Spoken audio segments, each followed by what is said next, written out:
ladies and gentlemen, how are we all doing today? Thank you for streaming with us today. So it is a pleasure to be here. My name is Dan Santat. I am the author and illustrator of the Detective Duck series. For those of you who are inquiring, it's this fantastic book, and it is written by my two lovely guests here, Mr. Henry Winkler and the lovely, always lovely, Miss Lin Oliver. Say hello. Hello. And today we're going to be talking about our newest release, the sequel, Detective Duck 2, which will be in stores next Tuesday. It's a lovely book, again, written by the great Henry Winkler and Lin Oliver, and illustrated by moi. I am your moderator today. We'd like to very much thank Premier Collectibles for having us today.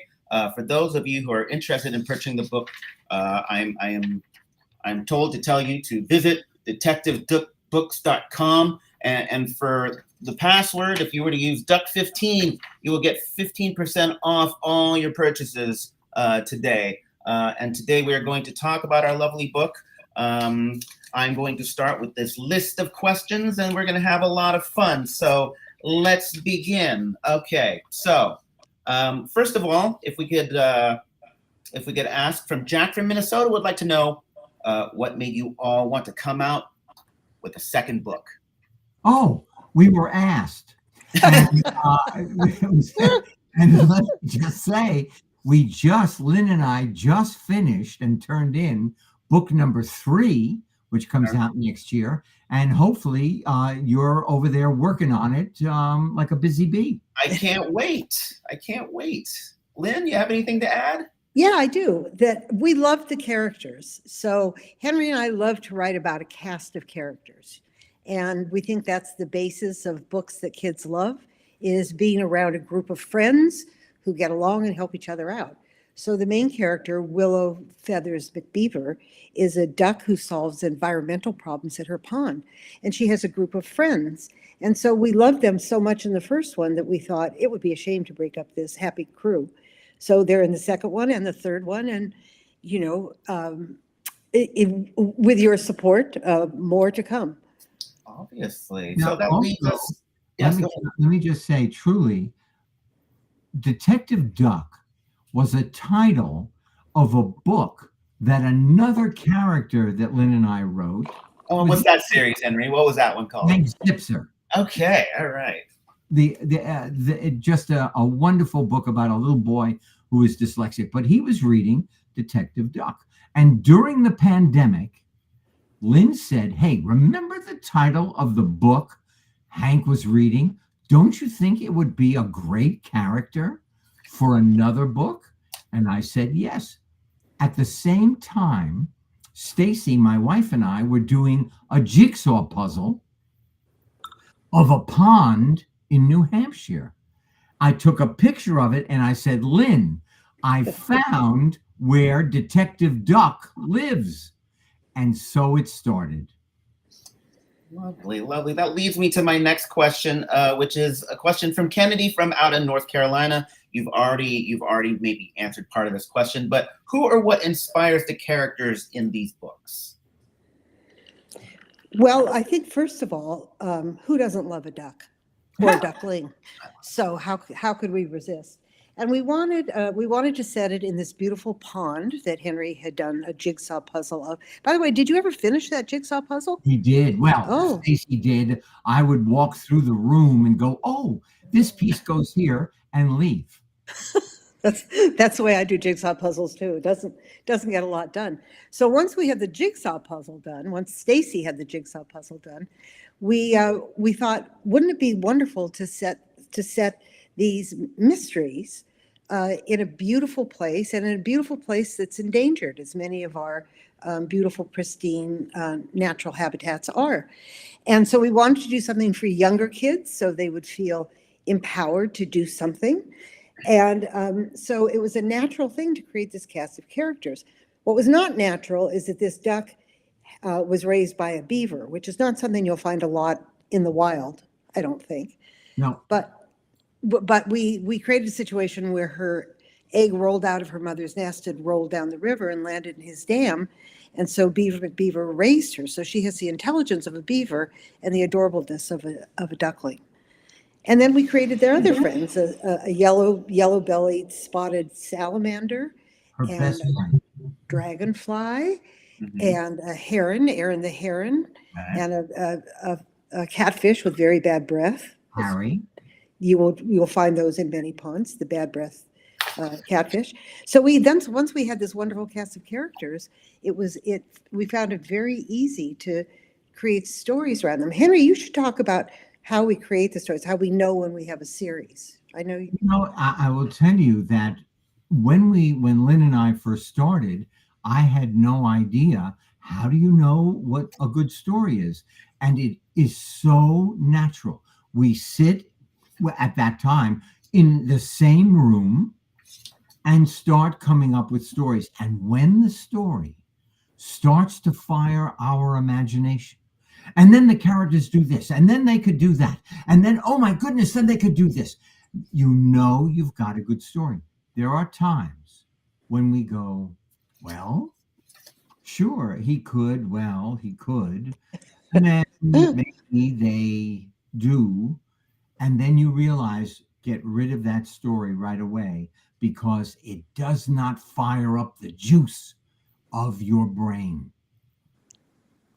Now, if you could give our listeners, our viewers, just a quick summary of what to expect with Detective Duck 2.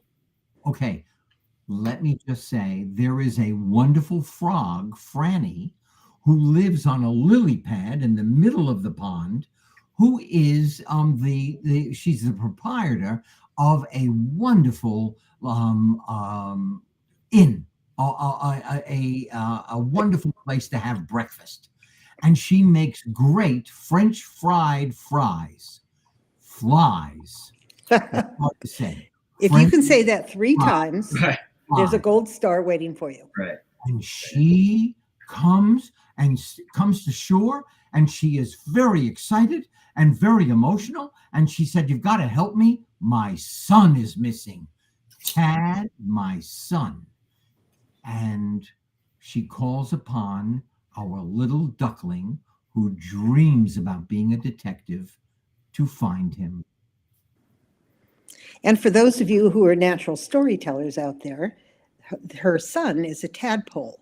So if you could imagine what might happen to a tadpole who goes missing, I think you'll have a key to where the story leads us, where the mystery takes us.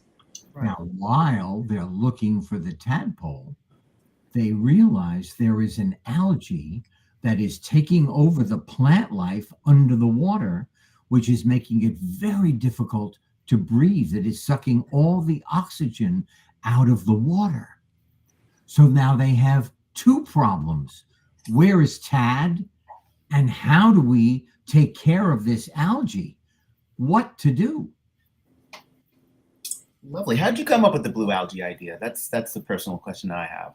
I saw it on the news in Florida with the red algae that was taking over, and the manatees in Florida in a lot of different harbors were having trouble breathing and living because this algae was taking over. It was just removing all plant life. Right, We also, even though our books are essentially stories and funny stories, we like to do research to make sure that they're accurate. So we consulted environmentalists to say, what is one of the main problems with our beautiful ponds? And one of the problems is that there's agricultural runoff, where the chemicals from local agriculture run into the pond, and they cause what they call blooms of an invasive species of plants or fish. You'll read about it all over the United States. So the Great Lakes are invaded by certain kinds of mussels that are taking over. So we did do research, and then we take that and we adjust it to be at the level of our readers, who can certainly understand that, a foreign substance is going to create something that you don't want. And then we make that into a story that everybody cares about. So they care about our characters, they care about finding Tad and solving the personal story, and they also care about making sure that beautiful ponds stay beautiful. Right.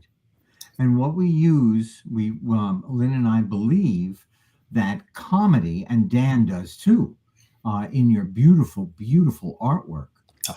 that comedy. No. Let's not dismiss that. You are an amazing illustrator, and we are beyond grateful that you are part of this project.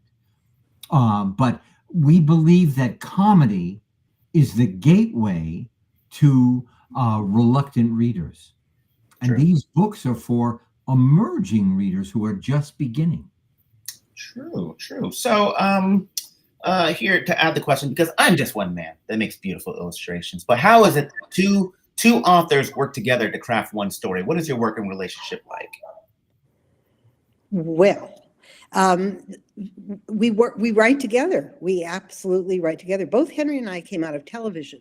You may recall he played a character called the Fonz. Yeah, just in case it slipped your mind, there was this guy called the Foz. What? Yeah, and another character called Barry. And so he's sort of been in television a bit. And I was a television producer and writer. And one of the ways you create television is as a group effort. The writers sit in a room together and actually beat out the story and then polish the story. So the process of working collaboratively together at the same time is something that might be foreign to a lot of novelists. But if you come out of television, it's really a very friendly process. So we've been doing that. Our first book, I think, was in 2003. Mm-hmm. So for 21 years, we can vote as we can have now. We can vote as a team. Is our 40th children's book. Gosh, wow. No Nice. wonder I look so old. I thought something was going on there.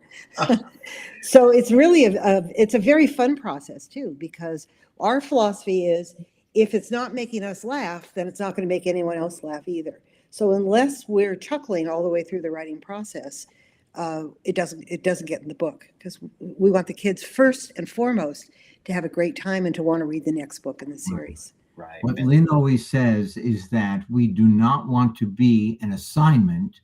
Our books are the entertainment, that children read them because they so enjoy without any pressure of having a test on it. Absolutely. Here's one from Kevin out from Nevada, Mr. Winkler. Mr. Winkler, please discuss how your reading challenges impacted you as a child and what it means to you to influence children through your books. I want to say, honestly, that I am part of a writing team, that we do this all together, is maybe one of the proudest moments of my entire life outside of my family and puppies. Wait. And I'm overwhelmed every time I see that my name is on a book, because growing up, I almost never read a book because it was so difficult for me. It is so difficult with my dyslexia. Right. Well, we'll applaud you. Because that's actually some of the greatest creators that I know have this, like Dave Pilkey, for instance. He struggled with dyslexia. Many from India. Me, illustrator, what advice would you give? Well, Lauren, as an illustrator who broke into children's publishing through by means of illustration, I think it's very important that it's okay to copy pictures of things that you like, because it's going to teach you how to use your hands and your fine motor skills. It will teach you proportion and line quality and things like that. I went through a Garfield phase where all my characters had big beady eyes, and then I suddenly went into a Marvel phase where everybody had all their muscles contracting all at once and no one smiled. But over time, you learn all these techniques, and then you pick little bits and parts from each thing that you like, and who knows, maybe eventually you create your own art style, which may be, big muscle-bound people that never smile but have big beady eyes. Those are just some examples of things you can do. I mean, I appropriated from lots of things like Calvin and Hobbes and Peanuts and so forth. And I would say that out of all the 40 and 50 things that I was inspired by, the amalgam of all the little bits and pieces here formulated into my style. But the most important part is that I do want you to embrace who you are and the way you draw things, because that's going to make you unique and make you an individual that will stand out from all the rest, especially in this time of AI and artificial intelligence. Okay. Hey, Dan. Now, Dan. yes. I have a question for you. Yes. Can I ask? All Sure. right, Lynn from Los Angeles has a question. Yes, Lynn. And- Lynn, here, yes. That is, how did you visualize these particular creatures in our book? Did you use references from real life, or does it come from your images from animation? How did you come up with developing this set of wonderful characters? So here's a very unique approach that I have. When I draw something, I actually take a moment to draw what I perceive to be what a duck looks like, what a beaver is supposed to look like. That way I'm not looking at a photo of a beaver or a duck, because what ends up happening is you're trying to draw that duck or that beaver. So I have an idea in my mind of what a beaver's supposed to look like. And I haven't drawn many beavers up to this point in my career. And so I would draw a beaver. I know it has teeth. I know it has some ears, but I know it has a tail that looks kind of like a flattened out waffle. I'm not really sure, right? And then I just draw these little details. And then secondly, I will go online and I will look up pictures of a beaver and I'll realize, oh, maybe the head's a little bit flatter, the snout's a little bit longer, cheeks are chubbier, things like that. Maybe the fingers are webbed and I didn't realize those little things. But what ends up happening is that when I'm drawing my idea of what a beaver looks like, it is my true nature of how I perceive a beaver to be. And then I just use the photo reference to fix all the details. So I do an opposite where I don't want to be a slave to the photo. I draw the way I think a beaver should look, and then I look at a photo to correct those mistakes that I've made.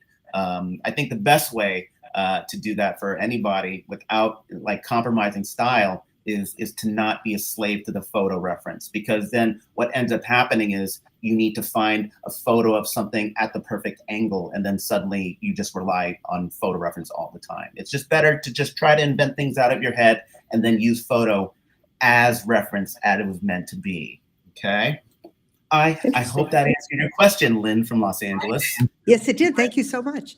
All right. Lovely, lovely. Well, I mean, this time it's already 20 minutes after the hour when we started. I would like to repeat that this lovely telecast is brought to you by Premier Collectibles. And if you are so interested in purchasing our book, you can go to detectiveduckbooks.com and put in Duck15 and the little promo code, and you get 15% off of your purchase. This lovely book doesn't come into stores until Tuesday of next week, and we're going to go on a lovely tour all the way out into the East Coast. We're going to visit, where are we going? We're going to New York, Jersey, Philly, Virginia. I'm breaking off to spread joy to all the kids from Rhode Island. But yeah, it's very exciting. Oh, it's great pizza in Rhode Island. Okay, I'm all ears because Henry is the food connoisseur, and if you ever get into a conversation with him about food, he might tell you about this amazing encounter we had with Nobu himself at the Matsuhisa in Los Angeles, which to my mind is probably the most amazing experience I've ever had in my life with a Michelin star chef. Anyway, now on to one of my favorite portions of this, what we call it as the lightning round, because maybe there's some folks out there who are doing book reports for their third grade class and they need to write about these authors and illustrators. And so I'm just going to ask you these questions, and we're gonna shoot down this list and answer as you would like. All right. I will also answer. So question, what was your first job? Oh, my very first job was I had to work for my father in his office, and I hated every minute of it.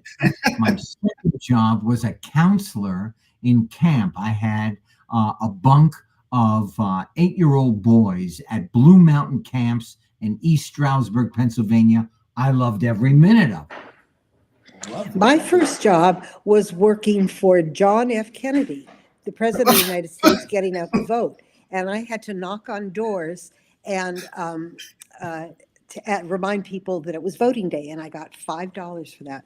It was a very proud thing. I felt like I helped elect him president. I had a paper route.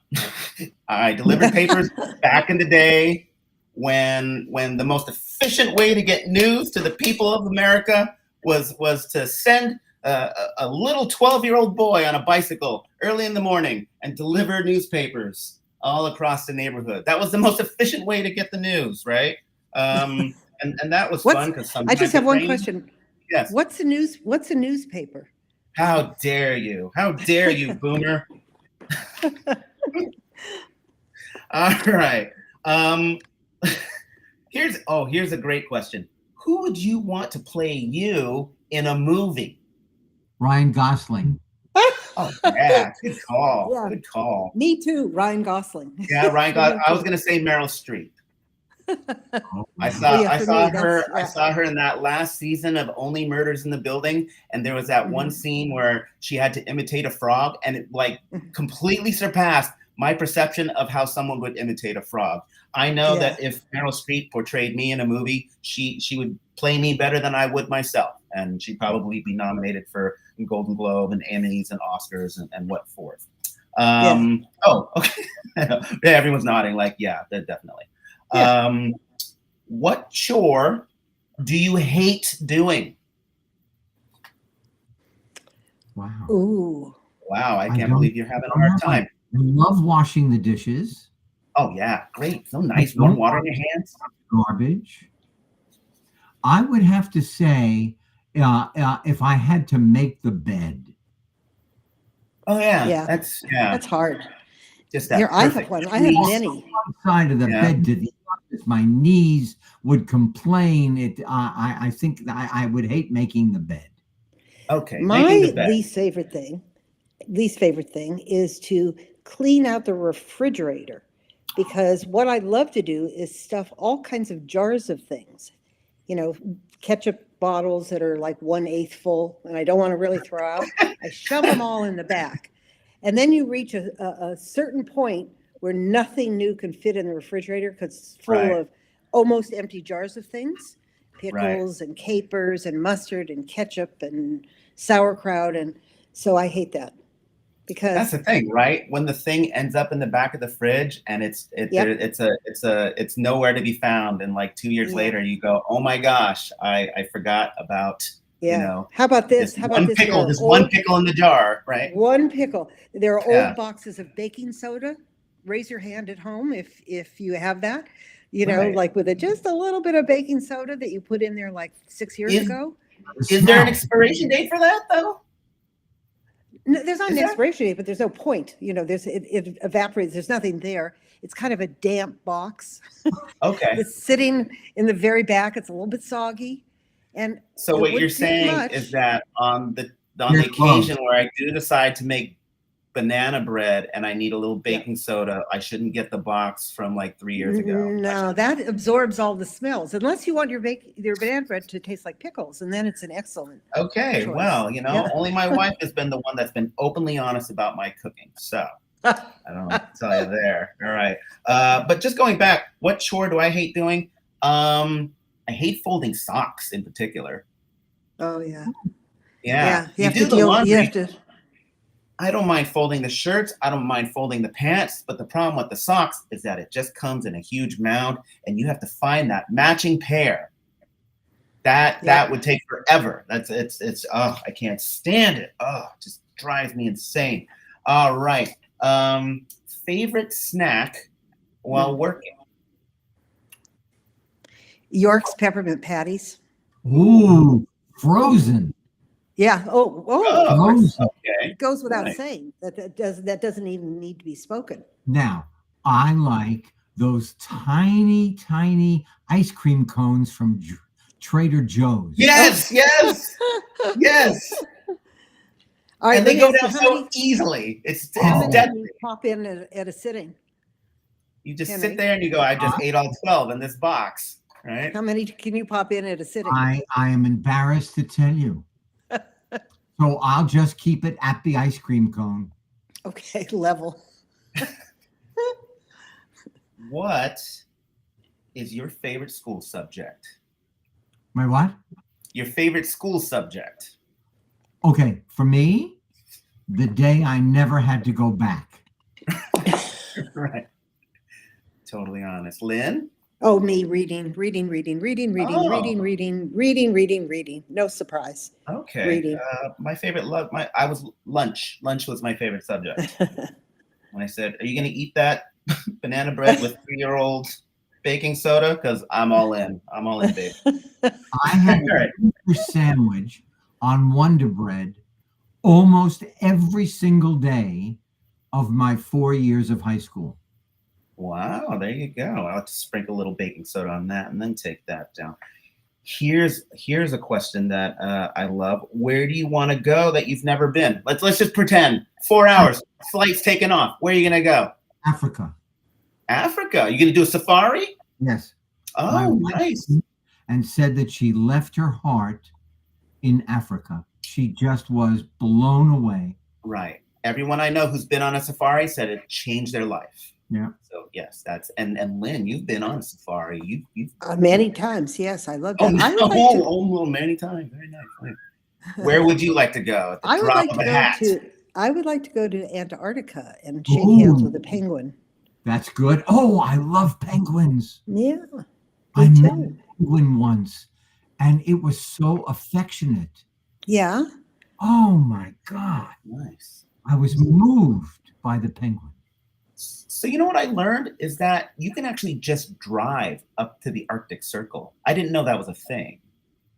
I thought you had to rent an icebreaker and like someone told me that there is actually a path to drive to the Arctic Circle.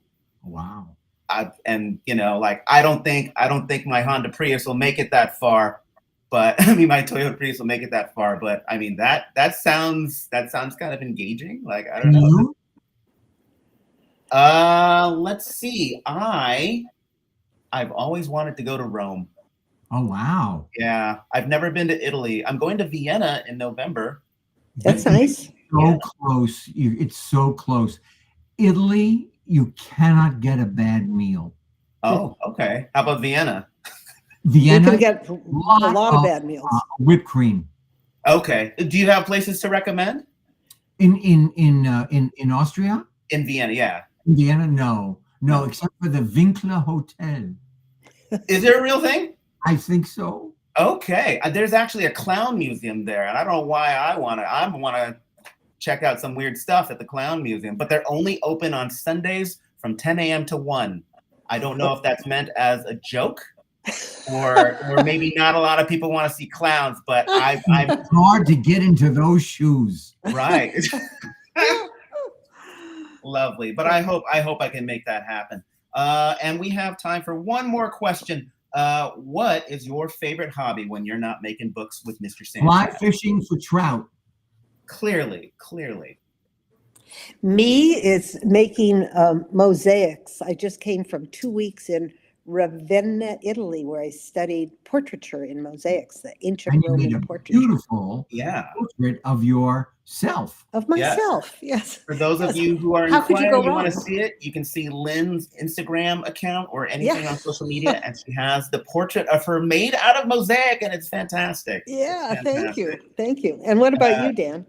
My favorite hobby, I like to bite my nails and hope that the Dodgers will make it to the World Series. That's what I like to do. Gosh. I like to beat myself up over these things year after year. All right. Now, All right, Dan. with that said, it looks like we're out of time, but this is a wonderful, wonderful chance to see all you guys again, and we'll be on the road, so we get to hang out. And again, we'd like to thank Premier Collectibles for having us. Don't forget, DetectiveDuckBook.com. If you use Duck 15 in your promo, you will get 15% off of your purchase of our newest book, Detective Duck 2, illustrated by Dan Santat. Thank you very much. Anything else that you want to add before we go? No, I love this troupe, and I love our duckling. She is funny, resourceful, and she has big dreams about being a detective. And a New York Times bestseller. But you know, who we saying? It was really nice spending the afternoon with all of you. Thank you for your time, and we hope to see you on the pages of our books. Absolutely. All right, everybody. Take care. Thanks for joining us. Have a great day. Bye-bye. Bye. Thanks for your